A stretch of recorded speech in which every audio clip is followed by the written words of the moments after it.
Could you imagine if we did the whole thing and it wasn't recording?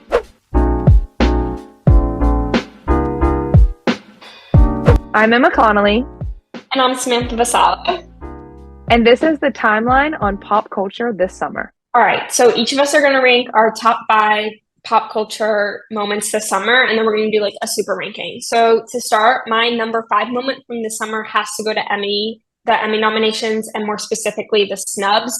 For example, Harrison Ford was not nominated for his role in his show Shrinking, even though both of his co-stars were.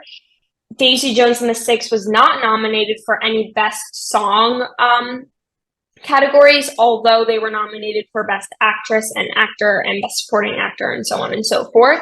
And last but not least, 3 major actresses, Rachel Weisz, Emily Blunt, and Elizabeth Olsen, were all snubbed for their roles in their miniseries or shows this year. Okay, so going to my number 5 thing of the summer has to be Shiny Happy People, which is the docuseries about the IBLP families. I thought it was so interesting, and it focused mainly on like the Duggar family and the Josh Duggar scandal with him charges and his babysitter and all of the horrible things that he did and how his family and his church just pushed it under the rug. And what I thought was really interesting about it was how several of the Duggar sisters and their cousins and relatives, as well as like dozens of people from IBLP that weren't a part of the Duggar family, stepped forward and gave their allegations, gave their opinions on the situation, and kind of shed some light on it and showed how they had grown from it and moved past it and were trying to start life without thinking of that past. Yeah, I watched it and I thought it was super interesting, and it was definitely like a big eye-opener into that sector of For sure. religion. Yeah. Mm-hmm. So my number 4 moment was Gigi Hadid getting arrested in the Cayman Islands earlier this month for cannabis possession. So according to a BBC News article, her and her friend pleaded guilty in court and paid a fine, but no conviction was recorded. And apparently she got the marijuana using a medical license in New York. And actually cannabis has been used for medical purposes in the Cayman Islands since 2017, but she was still charged that $1,000 in Cayman Island money, which is like 920 euros for 1,200 USD. So I'm sure $1,000 did not hurt Gigi Hadid's bank account at all. No. And her reputation probably wasn't hurt either. I think it was just funny. My number 4 is also something that's just funny and weird, and it's Lana Del Rey working at the Waffle House in Alabama. I just think this is the craziest turn or twist that the summer of 2023 could have taken.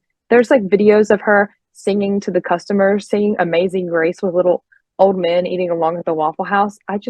It's so obscure and so funny that only she would do that. No, I feel like she's always at like random places, and I literally had a friend go down to the Waffle House and like, because he's like a big fan, and like she wasn't there. Oh, that would be so sad. You go all the way there and she's not. Next, my number 3 moment has to go to the Travis "I'm Pregnant" poster that Kourtney Kardashian held up at his concert on June 16th. I just thought, not because of like, it was like, it's not like the biggest deal. Like, oh my gosh, like, I know that she was having trouble getting pregnant from what I understand, but like she's pregnant. It was just the slur and the amount of memes that like came after. It was so funny. It's so memeable. Yeah, it really was memeable. It really was. So I think we'll see memes from that for years to come. And speaking of memeable, that brings us right into my number 3, which is Colleen Ballinger and her toxic gossip train. I have laughed for hours over this video of her playing the ukulele with her fake apology. It is so funny. I grew up a Miranda Sings fan, so when all this allegations of her grooming people and being a racist came out, I was shocked, to say the least. But it's turned so funny, and I kind of feel bad for her family at this point because I feel like they're kind of innocent, and she's just thrown in all these allegations. But the fake apology kills me because she's always preached inclusivity and kindness and all of this, and then she goes and plays a ukulele song as her apology. But the toxic gossip train is kind of catchy.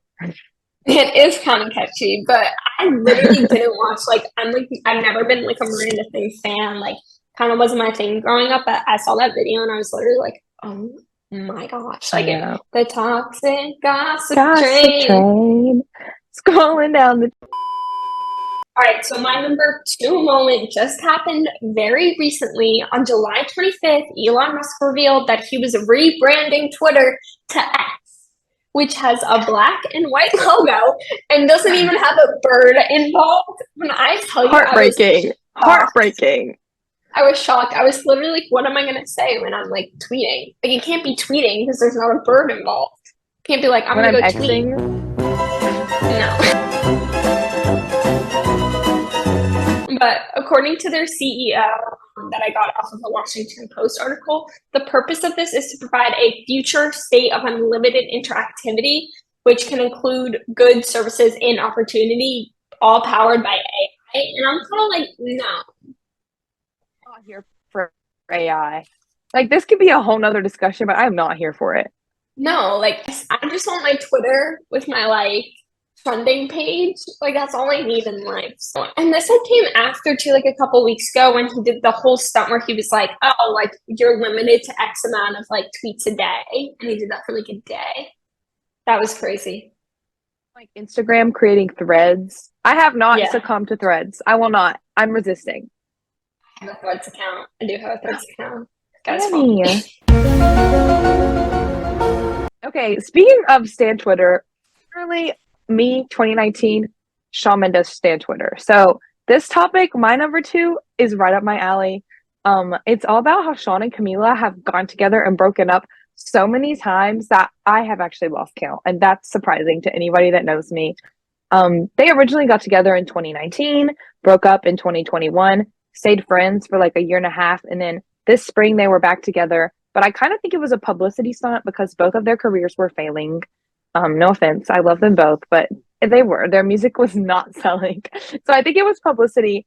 Now they're broken up, and Camila keeps posting all of these sexy pictures, like holding all these philosophical books. Like, I'm sorry, nobody sits around in a bikini top and reads philosophical books for fun. And then Shawn's just out partying with his friends that are certainly on his payroll. So I don't really know what's going on there, but I just think they're both kind of iconic, and the pictures crack me up, and their tweets and their Instagram posts are so funny. It's just like it was my real obsession for a while, and now I'm ironically obsessed with it. That's funny. I haven't seen anything about this, so it's like super interesting to hear. You know. If you look it up, it's actually so funny, and like the people that are still really big fans of the both of them get so worked up about it. Like the tweets are hilarious. I'll have to look. Have to look. Well, my number one moment, which I'm Wait, we need a pretty drum roll. sure is Barbenheimer, guys. I'm telling you, this is the number one moment of the year. Literally, Of like not life. just summer, of life, of the year, of the century, of the everything, like everything ever. So basically, if you don't know, Barbie, which was a movie by Greta Gerwig, and Oppenheimer, which is a movie made by Christopher Nolan, both premiered last Friday. And they couldn't be two different movies, and yet they literally broke the box office, making it the fourth highest grossing movie weekend of all time. And basically, if you want a little hint about what they are, according to IMDb.com, Barbie is a movie about when Barbie suffers a crisis that leads her to question her world and her existence. And Oppenheimer, on the other hand, is the story of an American scientist, J. Robert Oppenheimer. This actually happened, and his role in the development of the atomic bomb. So, yeah, they were huge box office hits, and they were really cool. And I saw both of them, and I thought they were fantastic. I double featured it. So my mom and my aunt, and my cousin and I went, we watched Barbie and went straight into Oppenheimer. I did get tired because it was a long time in the movies, but they were both amazing. Like Mm-hmm. two of the best movies I've seen, completely different, but both so great. And I'm glad that Barbie is doing so well. It's like the best or the movie to do the best directed by a woman, break their records, which is awesome. Like, go Greta, slay queen. But I mean, Greta is an iconic record breaking woman, and another one Mm-hmm. is Taylor Swift. And that's what brings me to my number one, which is the Eras Tour. I have always loved Taylor Swift, and the Eras Tour is just such an insane tour. So huge. I mean, we knew last fall when it broke Ticketmaster that it was going to break the world. So it has already made over $1.4 billion. And that's without the international dates. So if we think about how much those are going to bring in, that's pretty crazy.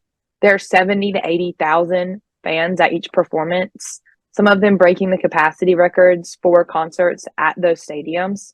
I personally went to Nashville night one and night two, and both of those nights broke records. So night one broke a record, and then night two broke the record that night one had broken, which I thought was so crazy. And my favorite moment so far of the Eras Tour was the announcement of Speak Now Taylor's version and how she's done all the promo for that. I think it's been really great promo, and I love the From the Vault tracks from the album. Yeah, I'm not gonna lie. Please do not come for me, anybody. I'm not like the biggest like Swiftie, so I didn't go to her tour. I haven't listened to the Speak Now version, but I do think she's a fantastic artist, and it's really cool to see a female artist do that well in such a great capacity.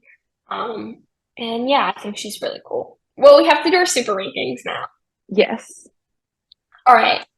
Do you want me to go first or you go first? Yeah, you can go first. Okay. 10, Shawn Mendes. 9, the Emmy snubs. 8, Gigi getting arrested. 7, Lana Del Rey in the Waffle House. 6, Travis, I'm pregnant. 5, Shiny Happy People. 4, Twitter's rebrand. 3, the Colleen scandal. 2, the Eras Tour. And number 1 forever and always is Barbenheimer. Real. That's a good ranking. Mine's pretty different, but it's also like I feel like we're on the same page. 10, the Okay. Emmy snubs. 9, Lana Del Rey, the Waffle House. 8, Travis, I'm pregnant. 7, Shiny Happy People. 6, the Gigi Hadid arrest. 5, Colleen Ballinger Toxic Gossip Train. 4, the Twitter rebrand. 3, Shawn and Camila. Number 2, Eras Tour, and number 1, Barbenheimer. The top 2 had to be the same. I mean, Yeah. so iconic. I mean, the top 2 are the top 2. Like, yeah, there's no arguing. If you have a different opinion, I mean, tweet at SGTV and tell us your opinion is different. Yeah, tell us what your opinion is, because I would love to hear it. Tell us your wrong opinion.